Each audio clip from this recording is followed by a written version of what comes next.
Okay,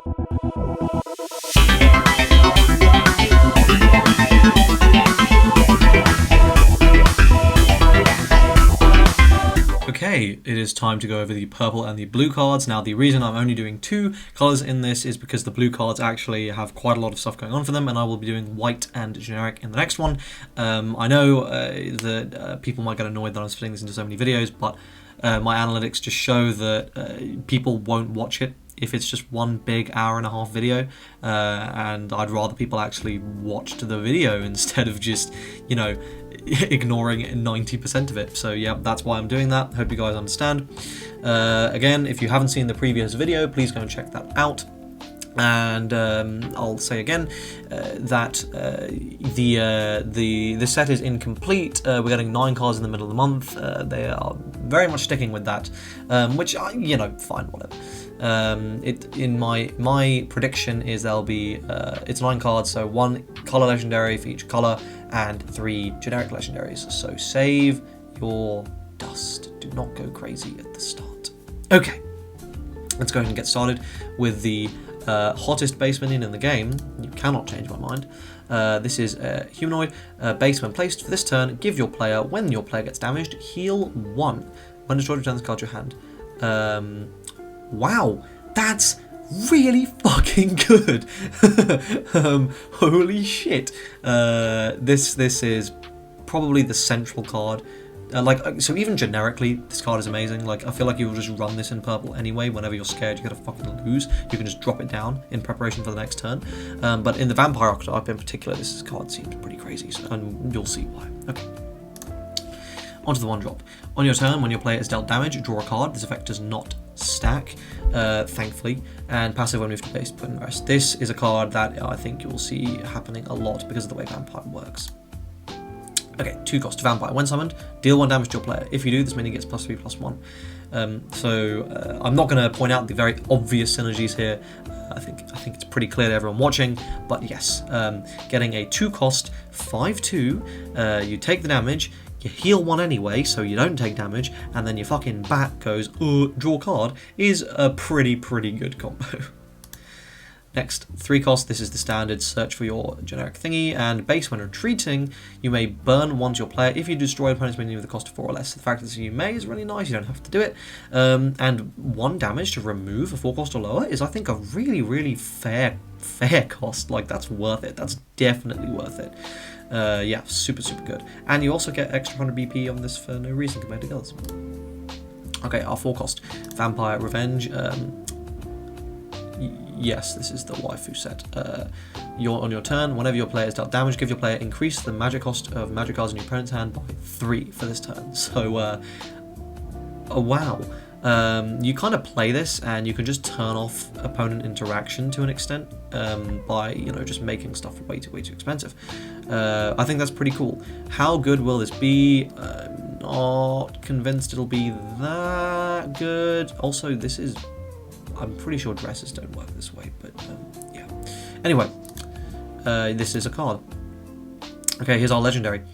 Vampire. When summoned and when attacks, you may burn 1 to your player. If you do, deal 500 BP to 1 opponent's minion. And on your turn, if this minion is blocked, heal 2. So yeah, I think that's pretty good. I definitely think that's pretty good. This can proc some of your effects. It is a little expensive, but you know, at its worst, it's just like a crash it in to threaten to deal with a force, and if it's blocked, you heal 2. But of course, they could just remove it, and that's pretty shit. So I don't know. I feel like I want to test this card to see how good it is. I'm actually not 100% sure.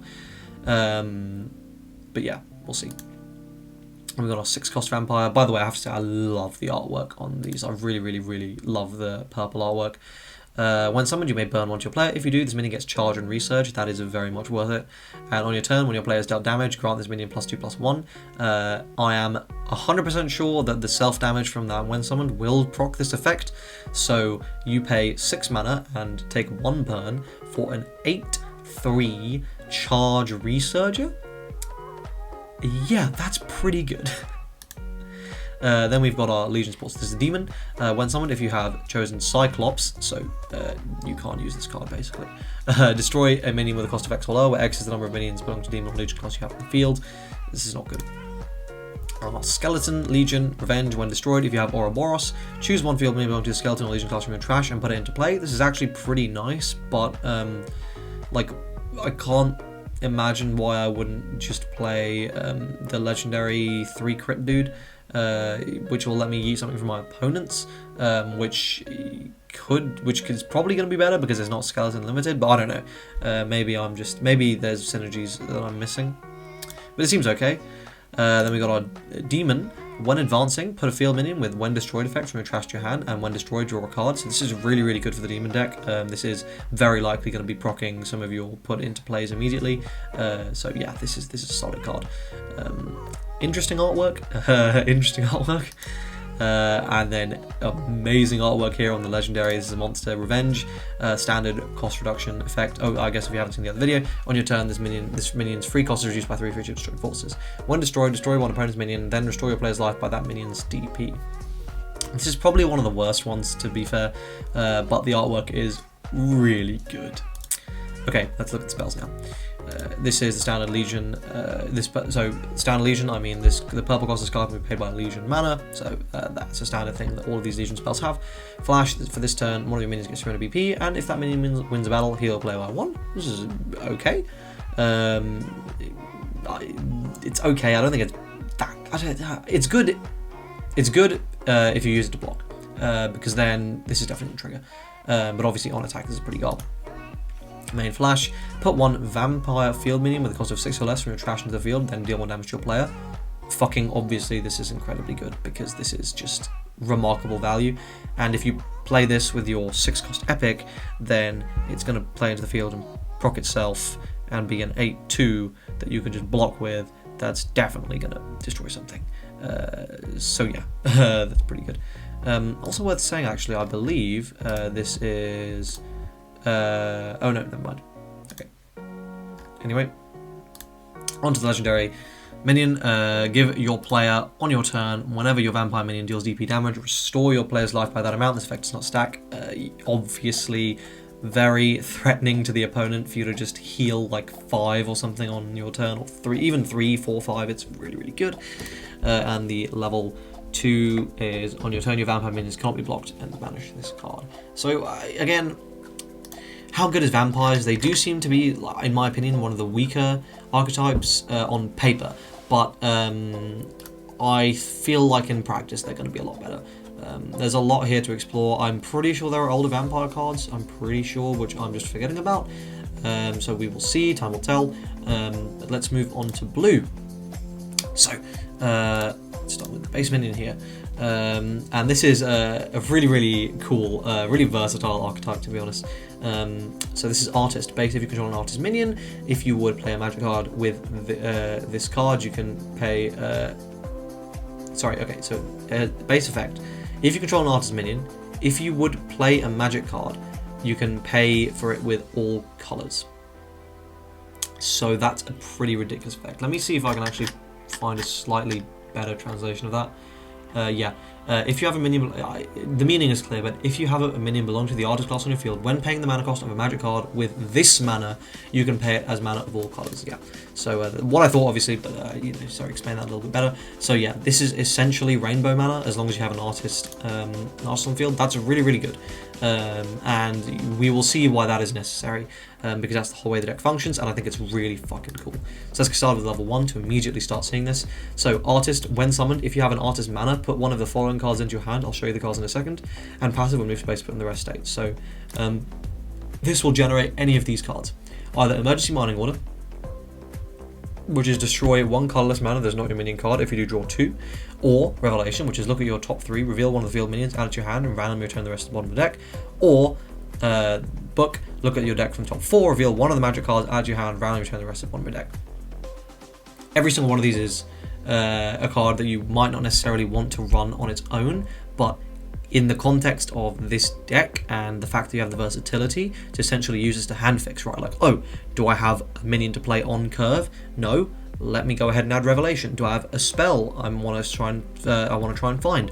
Let me get the secret book. Do I seem to have kind of everything, and I just want to, you know, gain some more advantage, draw some cards, and I happen to have a colorless mana? Let me just go ahead and get Emergency Mining Order.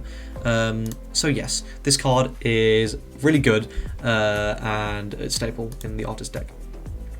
Our 3 cost here searches for Magical Parade, the legendary, and when it retreats, you draw a card. So another really solid card. Then we've got our 3 cost Epic. On your turn, when you play a magic, deal minus 100 BP to a minion your opponent controls. So this will obviously be crazy if you're playing like 5, 6, 7 magics per turn, though I think that's unlikely. And it's only your turn effect, so it's not going to happen on your opponent's turn. So I don't think this is too good, though in the early game it could be. We'll see.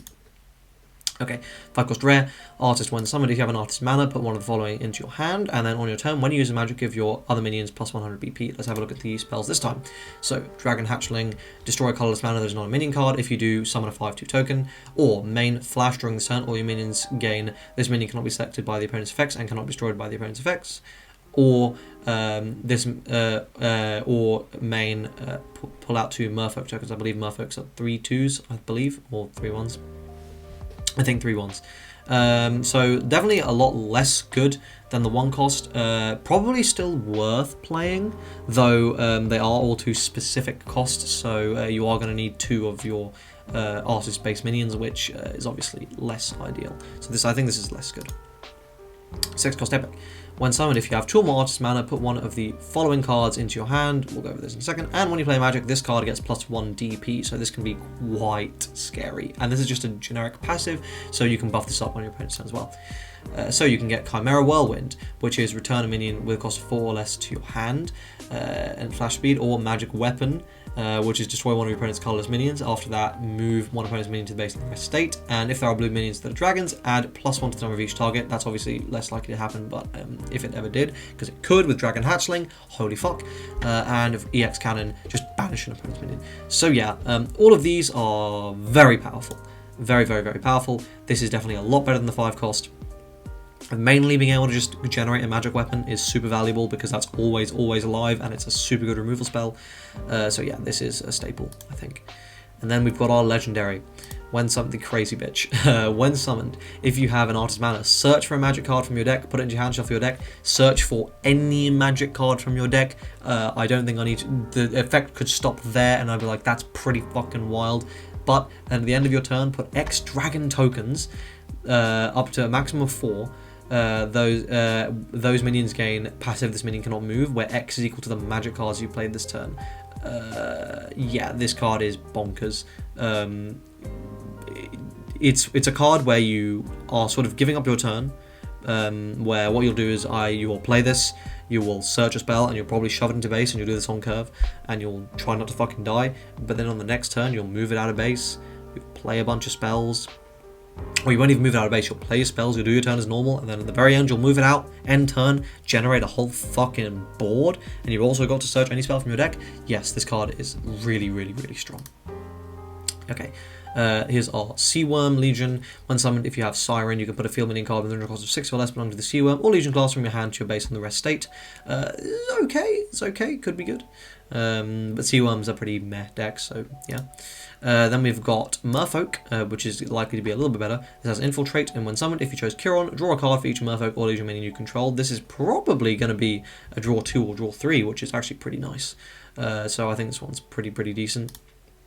And then 4 cost Artist on your turn. For this turn, if you play the magic with a cost of 4 or higher, this card's free cost becomes 0, so it becomes 1. So yeah, this is quite nice. And when destroyed, put one opponent's minion with a cost of 6 or less in the base in the rest state. Of course, you know, it is a 3/1. The reason you're able to play it for so cheap is because its stats are dog shit. You're really playing it for that second ability to just remove something, which I think is fair. I think it's pretty good. You probably wouldn't want to run 3 of it, maybe like 1 or 2. Here's a legendary. It has Infiltrate, which is pretty important. And then on your turn, the free standard effect. And when summoned and when advanced, put all the highest cost minions your opponent controls to the base in the rest position. We know from masks how valuable just being able to remove high cost minions is. So yes, this is pretty damn good. The fact that it's a when summon and a when advanced effect is mental, to be honest. Like super crazy. This is really, really good. Yeah. Purple just got shafted on this, to be honest. Okay, onto the spells.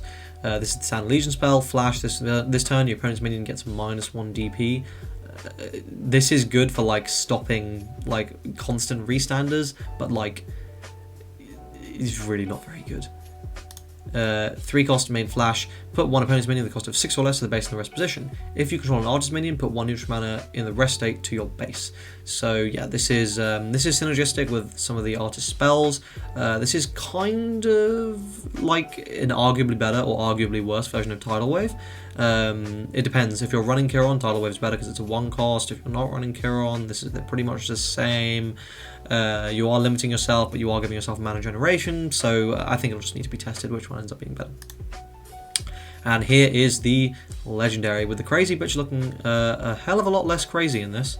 Okay, main, give your player effect once per turn. When your artist minion enters the field, the next magic card with the cost X or less becomes 0, where X is equal to the minion cost. Effect does not stack. I believe this means free cost, so you still have to pay the blue cost, but yeah, obviously really good. You can do the maths here and work out this is essentially giving you something free, or like damn near free, and it evolves. So this is obviously a once per game thing. And then for 6, put all non-artist minions to base in the rest state and banish this card. We know how powerful just being able to nuke a field is, so the fact this doesn't target is pretty crazy. It is main only. So again, it's a card that your opponent can play around by just stopping you from building a big board that threatens lethal. Of course, it's possible you can put them in a situation where they can't really do anything about it, but you know, that's obviously you playing well. I don't think this is broken. Your opponent will know when it's coming as well because you have to play the level 1 first. So yeah. I think it's solid. And that's it for this card reveal section. I hope you guys enjoyed this video today. If you did, please like the video. Please sub to the channel, get me to 1,000 subs. I'd really appreciate it. Please comment your thoughts on any of the archetypes and all that kind of stuff in the comment section down below, and check the description for links and all that good shit. And I will see you in the next video. Cheers.